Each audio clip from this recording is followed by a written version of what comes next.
मध्ये सगळ्या गोष्टीचं केंद्रीकरण चालू आहे, विकेंद्रीकरण नाही आहे. महापालिकेचा अधिकार आहे. महापालिकेतला दिवा हा कुठला घ्यायचा हा महापालिका निर्णय घेऊ शकत नाही. आता या राज्यातल्या महापालिकेचे दिवे सुद्धा राज्य शासन खरेदी करून देणार आहे. म्हणजे अंधार पडला तर आम्ही मुंबईकडे बघायचं की उजेड कधी पडणार आहे, अशी अवस्था राज्यातल्या महापालिकांची. आणि मागच्या वेळी देखील जनरल बॉडीनं सर्वानुमते, मला वाटतं एकमतानं ठराव केलेला आहे की हा अधिकार, किमान बल घ्यायचा अधिकार, म्हणजे 500 रुपयाचा बल घ्यायचा अधिकार सुद्धा आता महापालिकेला नाही, आणि कोणत्या कंपनीचा, म्हणजे हे सुद्धा अधिकार महापालिकेला नाहीत. आणि म्हणून एक निर्णय महाराष्ट्र शासनाचा होईपर्यंत आम्ही आमच्या वतीनं काँग्रेस पक्ष म्हणून आम्ही या जवळजवळ 1550 दिवे आम्ही वेगवेगळ्या वॅटचे 81 म्हणजे 21 प्रभाग आहेत, त्या सगळ्यामध्ये आम्ही देण्याचं नियोजन केलं.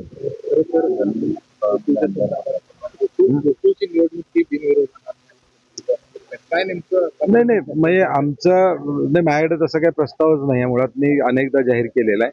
आणि शेवटी लढाई करत असताना लढणं हे आमचं कर्तव्य आहे. आमची निवडणूक गोकुळच्या स्वाभिमानासाठी आहे, 5.5 लाख शेतकऱ्यांना न्याय मिळवण्यासाठी आहे. आता चाललेली तिकडची भांडणं बघता गोकुळची एक हाती सत्ता असली तरच शेतकऱ्याचं भलं होणार आहे, आणि त्या दृष्टीनं आम्ही पॅनल करणार आहे. ही भूमिका आम्ही घेतलेली आहे. महामार्गाच्या संदर्भात काय भूमिका असणार आहे आणि पूर्ण 13 जिल्ह्यातील शेतकरी असतील. या महाराष्ट्रातल्या सगळ्या 12-13 जिल्ह्यामध्ये शक्तीपीठला विरोध आहे, आणि गरज नसलेला महामार्ग करू नये अशी शेतकऱ्यांची भूमिका आहे.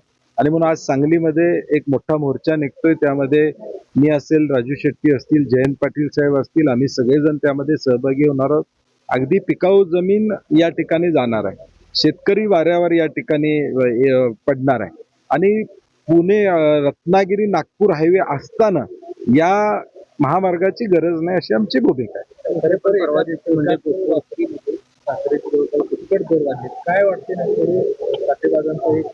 नाही, मला वाटतं तसा साठी बाजारचा विषय नाही आहे, कारण की साखरेचं उत्पादन या ठिकाणी उत्पादनावर या सगळ्या गोष्टी अवलंबून त्या ठिकाणी असतात. परंतु साखरेची MSP वाढली पाहिजे, ही साखर कारखानदारांची भूमिका शेतकऱ्यांच्या हितासाठी या ठिकाणी. आणि मला वाटतं केंद्र शासनानं मध्ये निर्णय घेतो म्हणून 15 दिवसात निर्णय घेतो म्हणून सांगितलं होतं, ते काय घेतलेला दिसत या ठिकाणी नाही आहे. आणि म्हणून त्याचा परिणाम आता बाजारामध्ये दिसतोय.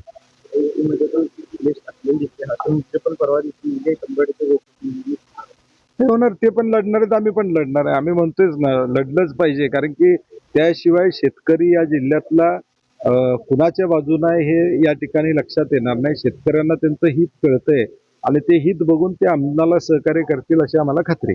मुख्यमंत्र्यांनी पुण्याच्या कार्यक्रमावरती काँग्रेसच्या कॉलेजमधले सगळे विद्यार्थी नाही, मला वाटते काल आम्ही त्याच्यावर बोललेलो आहे. हा QR कोड आम्ही स्कॅन केलेला आहे. आता कोल्हापुरातनं जवळजवळ 500 मुली चाललेल्या आहेत, रजिस्ट्रेशन केलेलं आहे. राज्यातून नंदुरबार मधून 50 मुली येणार आहेत, गडचिरोलीतनं काही मुली येणार आहेत. आता मला काल गुजरातवरून काही मुली त्या ठिकाणी येणार आहेत.